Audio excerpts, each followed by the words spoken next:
Ok, là on est bon. Alors, est-ce qu'il est possible de dire je suis certain que je vais réussir ma vie? Est-ce que vous pouvez dire, est-ce que tu peux dire aujourd'hui que tu es certain que ta vie, tu vas la réussir?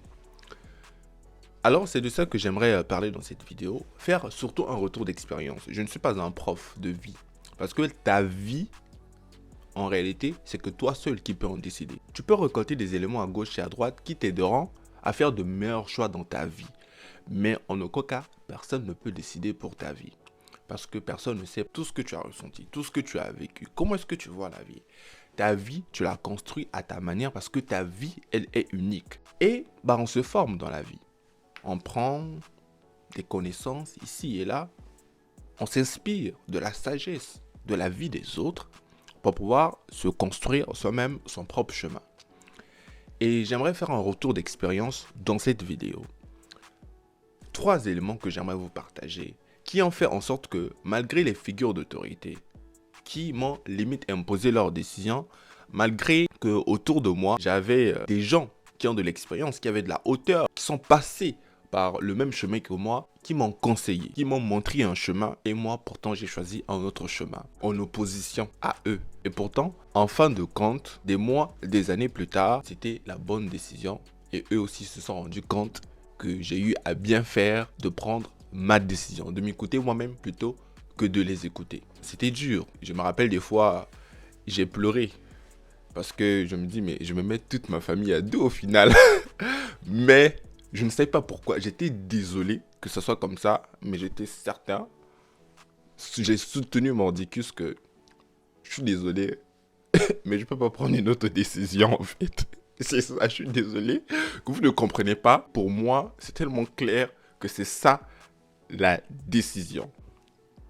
Comment être certain, parce que j'étais certain que mes décisions allaient m'emmener vers la réussite du but que je m'étais fixé. C'est de ça que j'aimerais vous parler maintenant. Le premier point, c'est qu'il faut tenter, essayer. Il faut oser. À chaque fois quand je suis à la télévision, moi ça fait toujours écho. Quand quelqu'un dit, je me suis levé un matin et j'ai vu que tout le monde était en train de partager ma vidéo. J'ai vu que j'ai fait 1 million de vues. C'est comme ça que je suis arrivé sur ce plateau.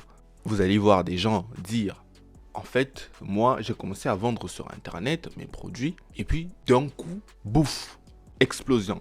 Les chiffres ont commencé à grimper. Tu ne peux pas prévoir la réussite, mais tu peux te baser sur des éléments qui feront que, à tout prix, qu'il pleuve, qu'il neige, tu es obligé de réussir. Il faut tenter, essayer, il faut oser.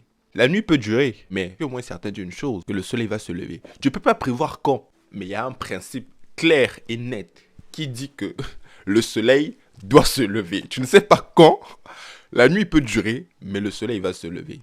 Et ça, c'est un principe fondamental. Moi, à chaque fois, ça fait écho. Il faut oser, il faut essayer. Moi, comment est-ce que je suis arrivé sur Internet? Parce que j'ai vu déjà que je gagnais de l'argent, en fait. Parce que sinon, moi, je n'ai pas... Moi, je donne mon temps là où il y a de l'argent. Je me suis levé un matin, comme ça. Je me suis dit, écoutez, je vais me lancer sur Internet. J'ai commencé à uploader des vidéos. En un mois, j'ai commencé à gagner de l'argent sur Internet. C'est comme ça également que j'ai créé Influence Afrique. D'abord, j'ai commencé par d'autres chaînes que j'ai monétisées. Un matin, je me suis levé déjà, je me suis dit, je vais essayer YouTube et je vais voir ce que ça va donner. Vous savez quoi? Le premier mois, j'ai commencé à gagner de l'argent sur YouTube. J'étais choqué. Je me lève un matin et je vois que je fais des vues. Je me suis dit, nah, on va pas s'arrêter là, je vais continuer. J'ai commencé un 10 février et le 31 février, j'avais fait 40 euros. Et le mois qui suivait, j'étais monté aux alentours de 100, 200 euros. Et c'est comme ça que ça a continué. Je vais pas vous dire jusqu'où, mais ça a continué. Je pense que Influence Afrique doit être peut-être la 5e chaîne où je me suis dit, écoutez, je vais montrer mon visage. Parce que moi, j'ai jamais voulu montrer mon visage en fait. Mais si je suis arrivé là, c'est parce que j'ai osé, c'est parce que j'ai tenté. Ça a commencé quelque part. Ça a commencé par, je ne savais pas que ça allait marcher, mais j'ai osé. Et puis, il faut oser avec conviction quand même. Le fait de tenter, d'essayer, d'oser, c'est bien. Mais le but, ce n'est pas que vous soyez certain que vous allez réussir, mais que la réussite devienne une évidence pour vous. Que cela soit évident que vous allez réussir. Et le fait d'essayer, d'oser, de tenter, permet de faire sauter ce bouchon qui vous donne l'illusion de la certitude de réussir. Parce que, en réalité, il n'y a qu'à partir du moment où il y a un déclic que tout change. C'est uniquement à partir du moment où il y a le déclic que tout change pour vous. C'est-à-dire qu'il n'y a plus de retour possible pour vous. Quand vous perdez une chose, vous passez toute une journée à la chercher. J'étais certain que j'avais déposé ça là. C'était certain que j'avais déposé ça là. Jusqu'à un moment de lucidité. Ah, en fait, je sais là où j'avais mis ça. Vous avez passé toute votre journée à chercher partout. Vous étiez certain que vous l'avez placé à un endroit jusqu'à l'illumination. Ah. Là, vous passez l'étape de la certitude à l'étape de l'évidence, en fait. C'est pas assez clair. Mais prenez ça, mettez ça au frais. Un jour, vous allez vous en rappeler. C'est pas pour maintenant, je le sens. Alors, deuxième chose, c'est qu'il faut croire en soi. Alors, vous allez me dire, oui, mais la confiance en soi, on connaît. Non, je ne parle pas de cette confiance-là. Il faut avoir le courage de s'opposer à 1000 personnes. Parce qu'en réalité, si tu veux réussir, tu ne peux pas penser comme tout le monde. Si tu penses comme la majorité, la vérité, par expérience, vous savez, l'intelligence ne s'additionne pas. Hein. C'est pas parce que les gens sont nombreux qu'ils pensent mieux que toi. L'intelligence n'est pas quelque chose qui s'additionne.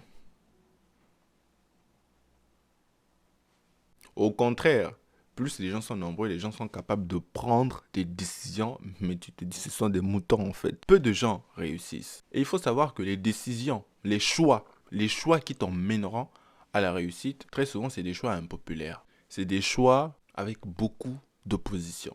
Des choix, des décisions qui ont libéré le monde ont toujours fait face à une opposition farouche. Toujours, peu de gens réussissent. Si tu penses comme tout le monde, tu seras comme n'importe qui. Si tu fais ce que tout le monde fait, tu seras comme tout le monde. Dans le livre Think and Grow Rich de Napoléon Hill, Réfléchissez et devenez riche, c'est là que j'avais lu que la réussite, en fait, c'est un peu comme une montagne. Plus vous vous élevez, moins il y a des gens. Il y a toujours de la place. Vous pouvez pas être nombreux. Plus vous vous élevez, plus vous serez de plus en plus seul. Vous savez, les gens d'en bas, ils aiment bien beaucoup parler. Ils aiment bien donner leur avis. Les gens d'en haut, ce qu'ils font, ils écoutent pas du tout. Il doit changer, il doit faire ceci, il doit faire cela. Et s'ils sont arrivés là, c'est pas en écoutant tout le monde. S'ils écoutaient tout le monde, ils ne seraient pas là. La réussite demande de faire des choix forts, d'être courageux, assez courageux pour les assumer. Toutes les personnes autour de moi qui ont eu à faire des choix forts, ils me demandaient des conseils, eux. Qui va te conseiller? Je peux pas te dire non, ne fais pas. Est-ce que le jeu en vaut la chandelle? Moi, je peux pas te conseiller sur ta vie. Oh, non. Ça, c'est des questions pièges. Je réponds pas. Moi, je suis pas à ta place. C'est ta vie. Moi, je dis, dans la vie, des fois, il faut être capable de faire des choix difficiles. Quand les choix sont difficiles, en réalité, ce ne sont pas les choix souvent qui sont difficiles, mais c'est les conséquences. On a peur des conséquences. On a peur de ne pas avoir les épaules assez pour pouvoir supporter les conséquences. C'est souvent de ça qu'on a peur. Mais la vie appartient aux courageux. Il faut avoir les épaules suffisamment solides. Ça m'a aidé. Parce qu'ils avaient de l'expérience, ils sont passés par là, ça peut créer le doute. Mais pour moi, c'était une évidence. Ce n'était plus une certitude, c'était une évidence. Le bouchon avait sauté. J'avais déjà un déclic. J'avais dépassé le stade du déclic. Je ne vais pas faire autrement. C'est ça. Alors, le troisième point à partager avec vous, c'est qu'il faut être conscient de son identité. Être conscient de qui on est. À partir du moment où ces éléments ont commencé à être incorporés dans ma vie, je peux vous dire qu'en fait, c'était ça le début du changement, en fait. Être conscient que je ne suis pas ce que je fais, mais je suis ce que je suis. Ce que je suis ne dépend pas de ce que je fais. Ce que je suis ne dépend pas de ce que j'ai. Tu es avant d'avoir. Je suis avant d'avoir. Ce que j'ai ne définit pas ce que je suis. C'est des choses qui m'ont défini assez inconsciemment depuis que j'étais tout petit. Je trouvais ça triste en fait.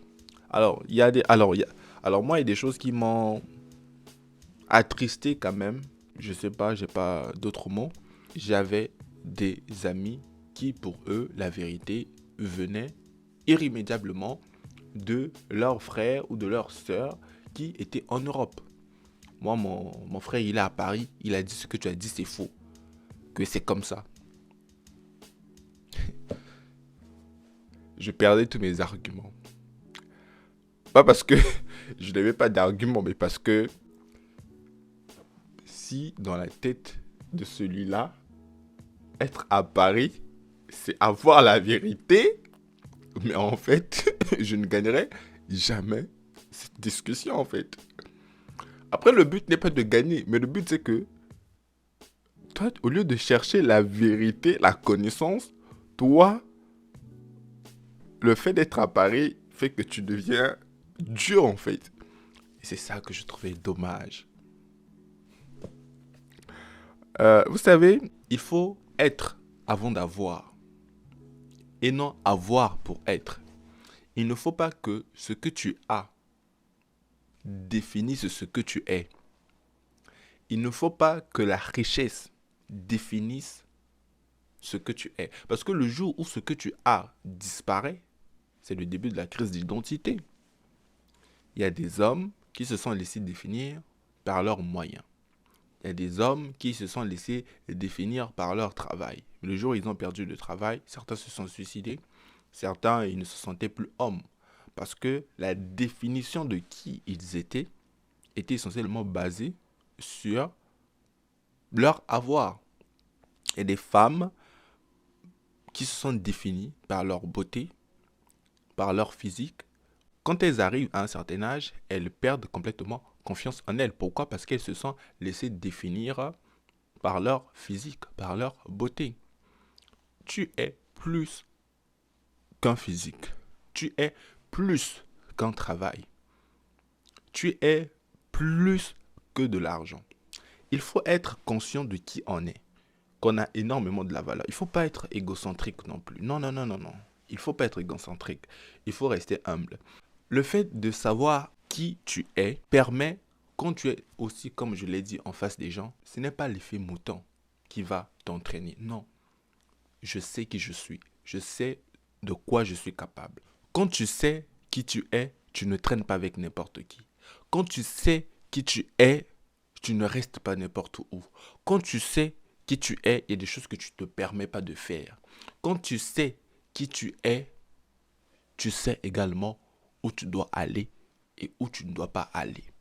Savoir qui on est, c'est très important dans un monde en perte de repères. Quand tu sais qui tu es, tu ne suis pas la tendance. Tu n'as pas l'effet mouton. L'effet mouton, c'est très dangereux. Je ne crois pas en la réussite avec l'effet mouton. Quand tu sais qui tu es, c'est toi qui influences. On ne t'influence pas. Tu fais des choses quand tu les décides. Tu es là où tu veux aller. C'est pas parce que tout le monde y va. Et c'est ça qui fait la différence. Et réussir, c'est être différent. Parce que réussir n'appartient pas à tout le monde. Voilà. C'est ce que j'avais à vous partager très rapidement. Après, j'ai pas envie de plus développer parce que ça sera trop lent. J'ai essayé de rendre ça short le plus possible. Après, on va dire, ouais, il faut être discipliné, ouais, il faut avoir la vision, 10 règles pour être comme un milliardaire, les 10 habitudes des hommes riches, les 5 comportements des hommes milliardaires. Tout ça, vous n'en avez pas vraiment besoin. Vous n'êtes pas milliardaire et vous voulez vous comporter en milliardaire. Mais c'est dangereux. Vous n'avez pas la fortune d'un milliardaire et vous voulez faire les investissements comme un milliardaire. Aimez-vous un peu. Ayez pitié de vous. Je vous en conjure. Construisez-vous. Bâtissez-vous. Ce que vous êtes est plus important que l'avoir. Pour vous en convaincre, très simple. Il y a des gens que vous connaissez qui sont très riches. Mais quand vous regardez leur vie, vous vous dites, j'aurais aimé avoir ce qu'il a, mais pas être ce qu'il est. C'est là où vous réalisez que être, c'est plus important que avoir. J'aurais aimé avoir ce qu'il a, mais pas faire ce qu'il fait. C'est là où vous réalisez que être, c'est plus important que faire. j'ai pas envie de faire une conférence ici. Donc, on se retrouve à la prochaine. Peace out. Et surtout, n'oubliez pas de regarder la description et de vous abonner si ce n'est pas fait. Ciao.